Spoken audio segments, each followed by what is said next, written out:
8 years of loyalty, gone in an instant. I walked into Marcus's office expecting good news. I walked out with something that would change my life forever, and not in the way I imagined. But what I didn't know was that the next 6 months would turn the city's restaurant scene upside down. What I also didn't know was that within 180 days, one of us would have a Michelin star, and the other would be bankrupt. The funny thing about betrayal is that it always comes from someone you trust. I never thought dedication could be discarded so easily, until I found myself holding a termination letter with my name on it.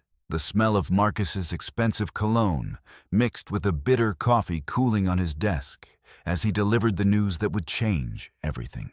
The firing.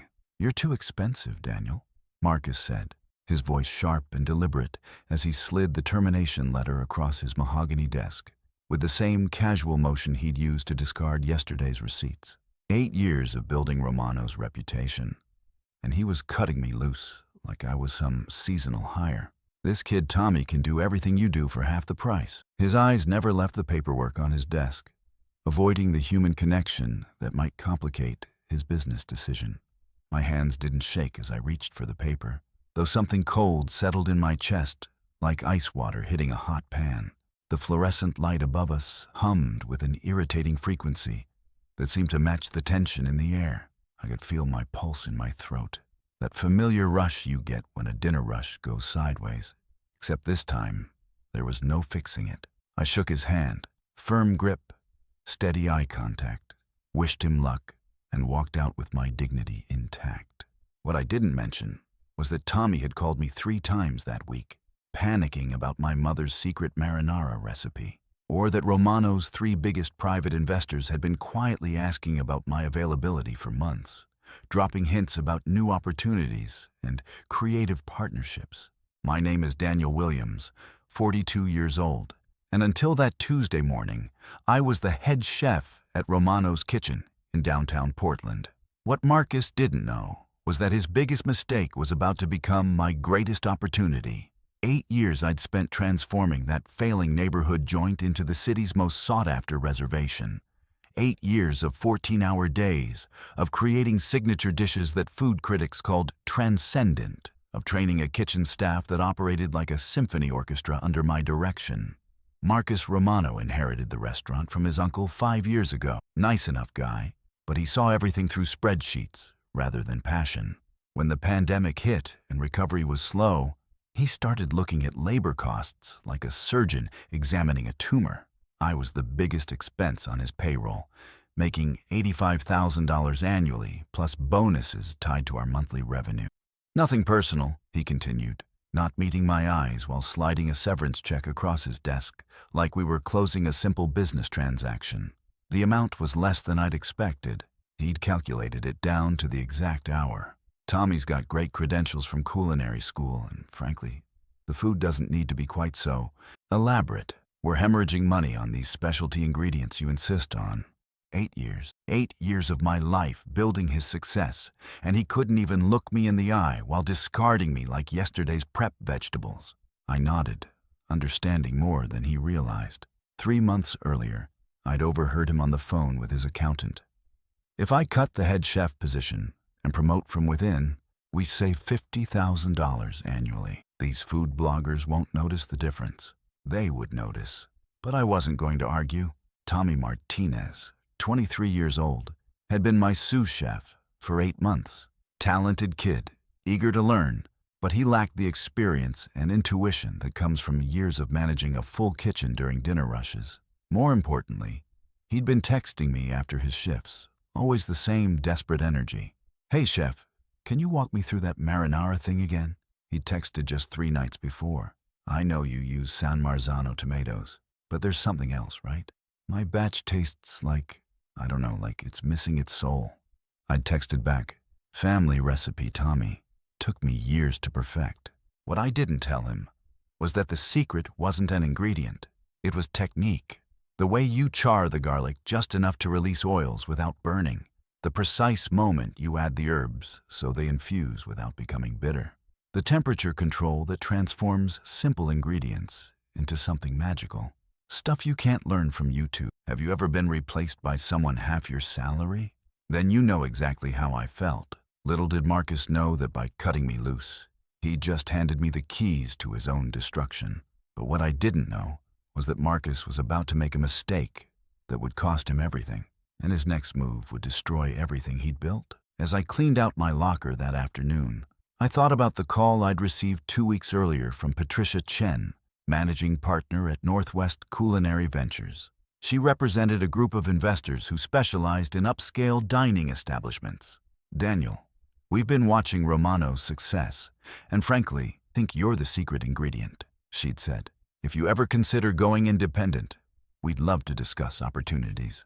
I'd been polite but non-committal. Loyalty mattered to me, even when it wasn't reciprocated. But now, walking to my car with a cardboard box containing 8 years of my professional life, Patricia's card felt heavy in my wallet.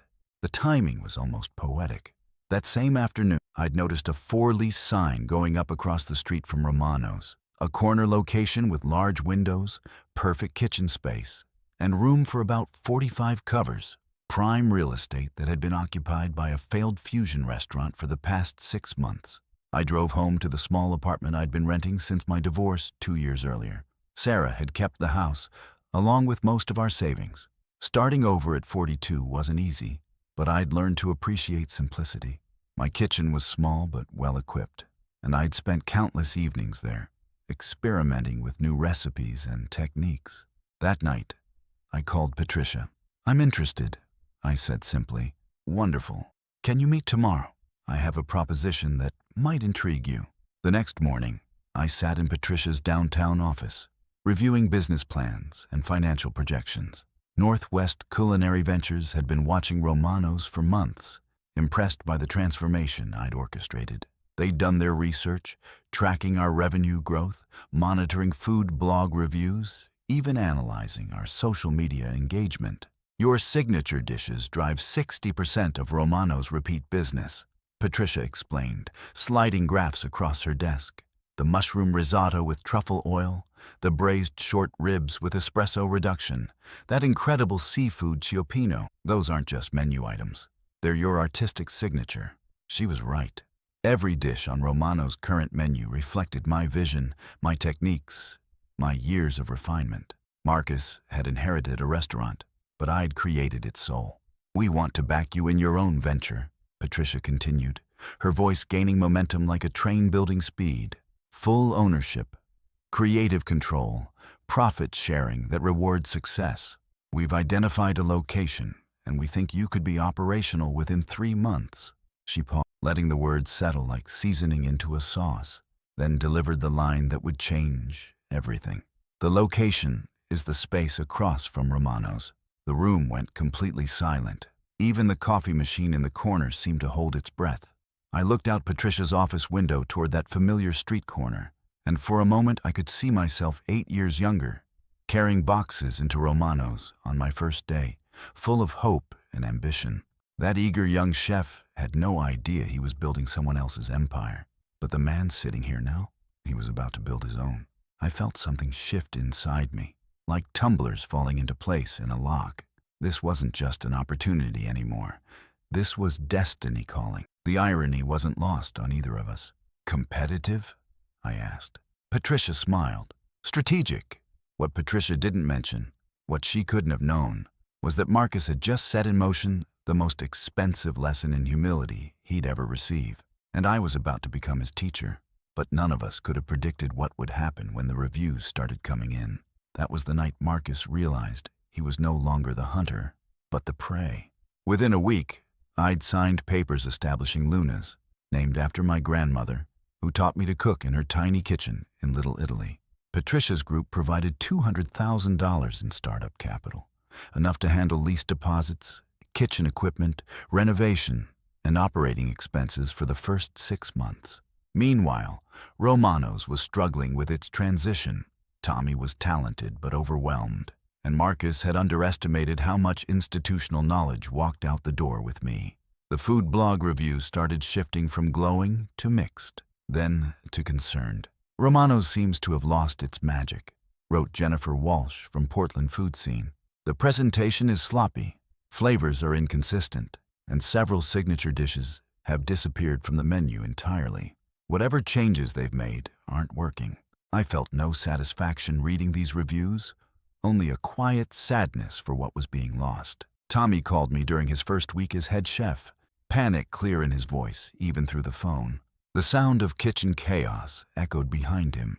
Sizzling pans, confused shouts, the distinctive clatter of a service falling apart. "Chef, I'm so sorry to bother you, but the risotto's not coming together right. I'm following your recipe exactly, but something's off. It's like, it has no soul." "What's your mushroom prep?" I asked, softening my voice. "Kid was drowning. Sautéed in butter until golden, just like you showed me." "Temperature?" A pause.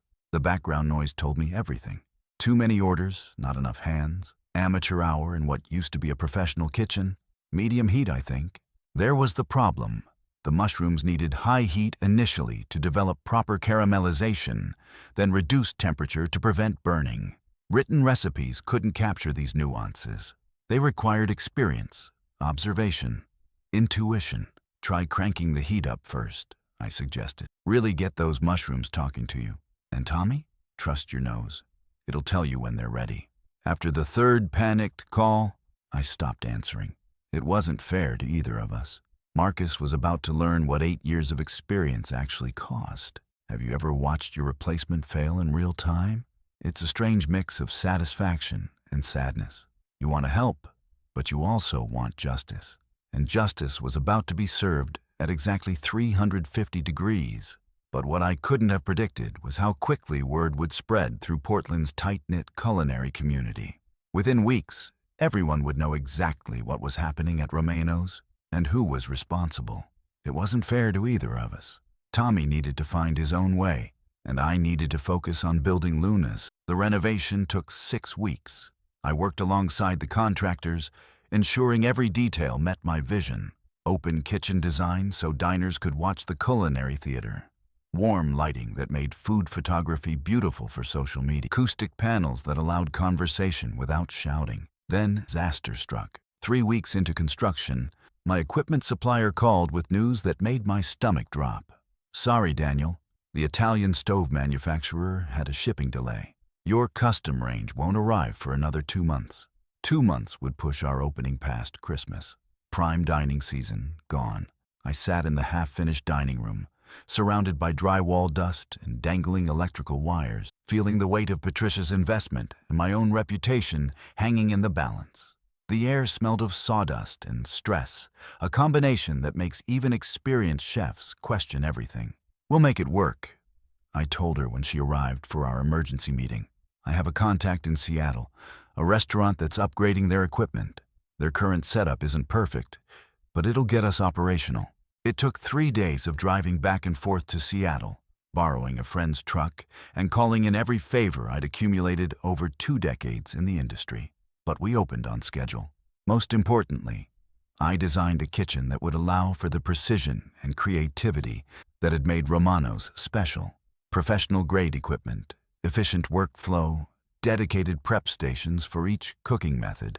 This kitchen would be an instrument, and I intended to make it sing. What Marcus was about to discover was that replacing talent isn't as simple as replacing a paycheck. During construction, I quietly reached out to former Romano's staff. Maria, the pastry chef, had been let go 2 weeks after me, another cost-cutting measure. David, our experienced line cook, was frustrated with the chaos that had followed my departure. "It's not the same place," David told me over coffee. "Tommy's a good kid, but he's in over his head. Marcus is breathing down everyone's neck about food costs, questioning every ingredient purchase. The whole vibe has changed." 3 weeks before Luna's opening, I received an unexpected visitor.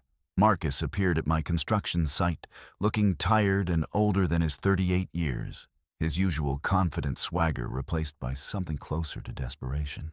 "Daniel," he said, hands shoved deep in his pockets. "Can we talk?"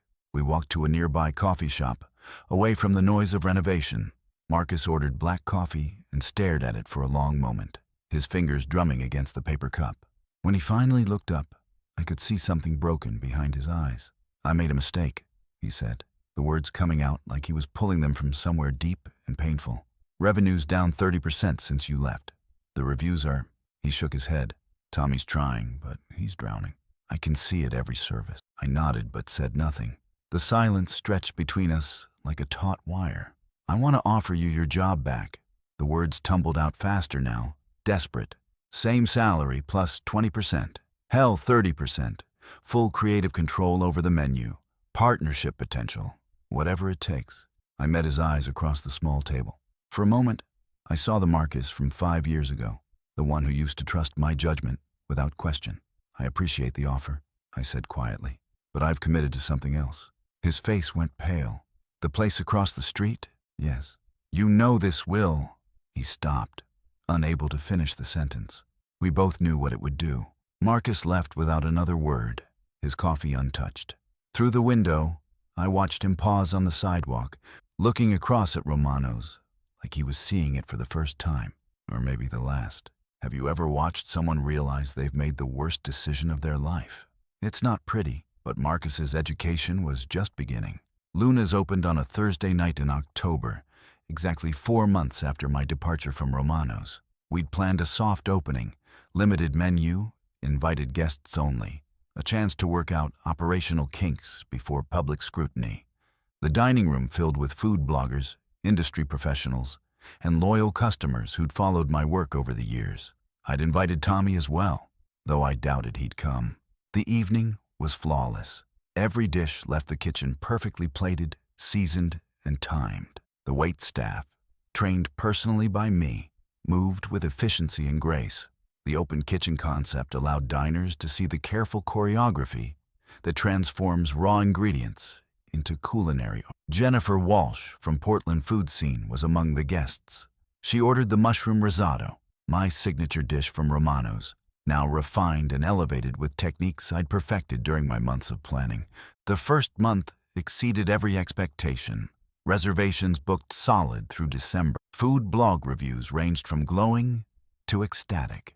Patricia's investment group was thrilled with early returns, already discussing expansion possibilities. More importantly, I was cooking with passion again.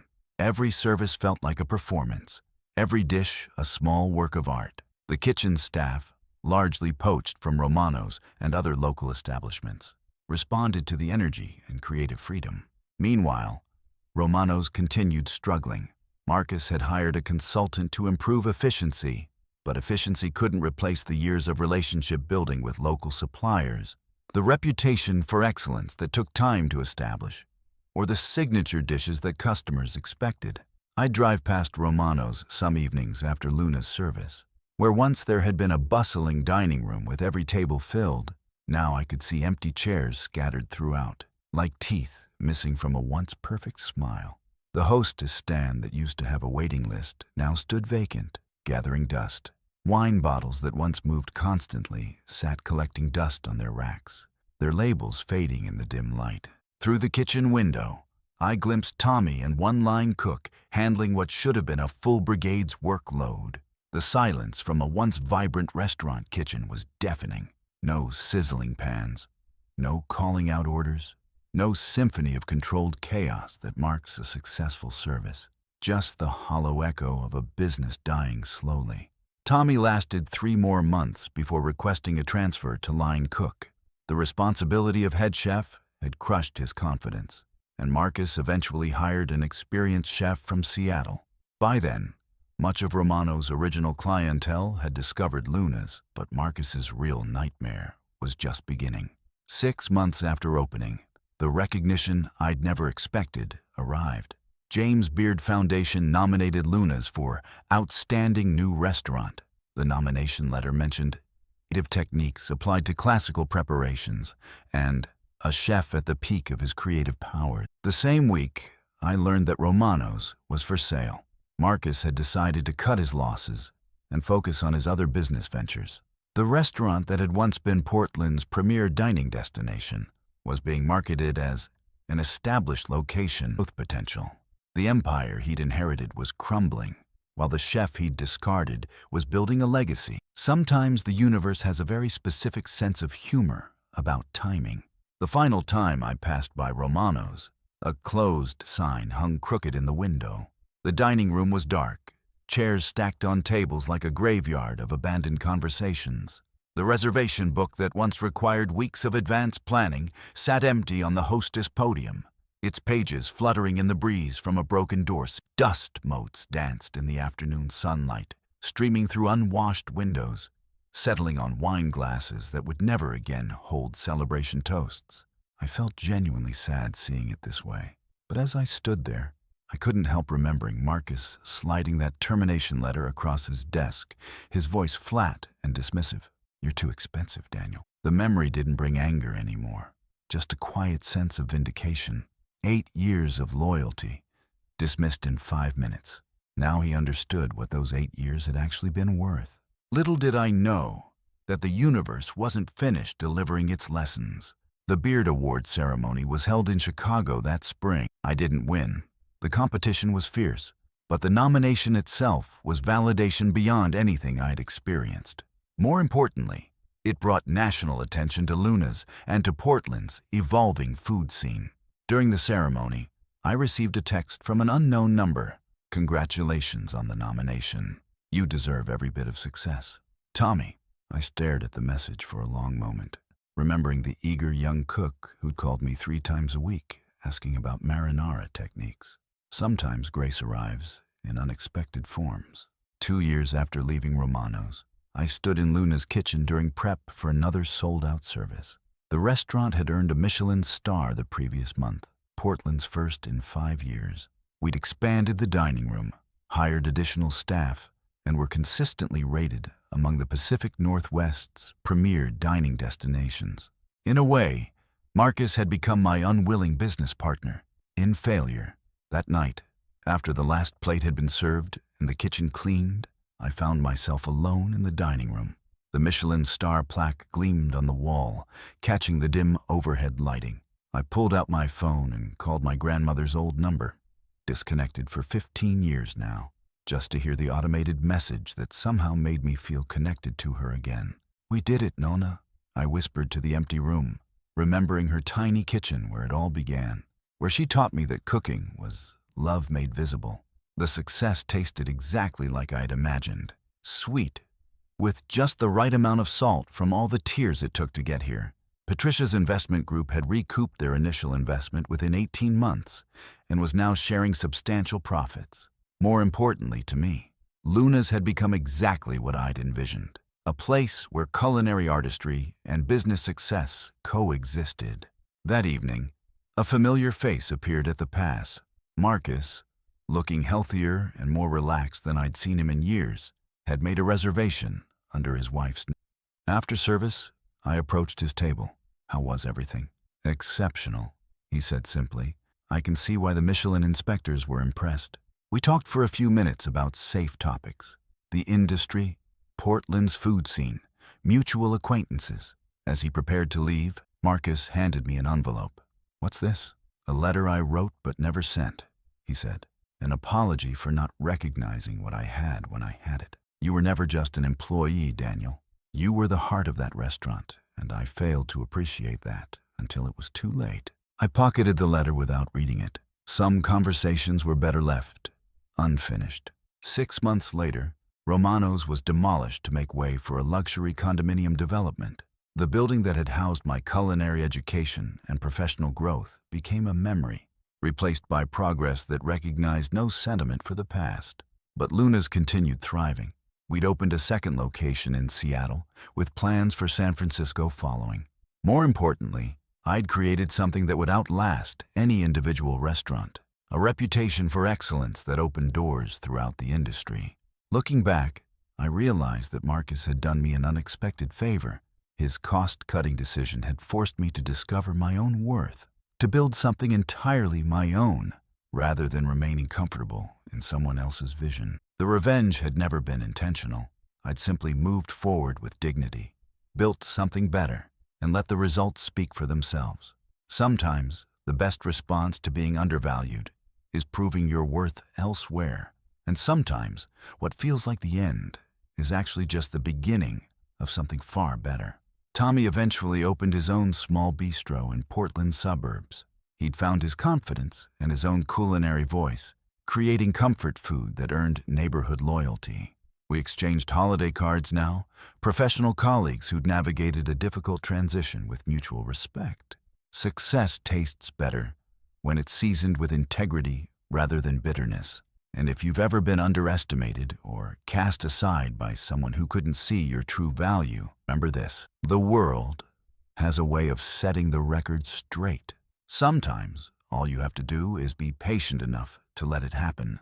If you've ever been underestimated, you know, sometimes the sweetest revenge is simply being too good to ignore. Stick around.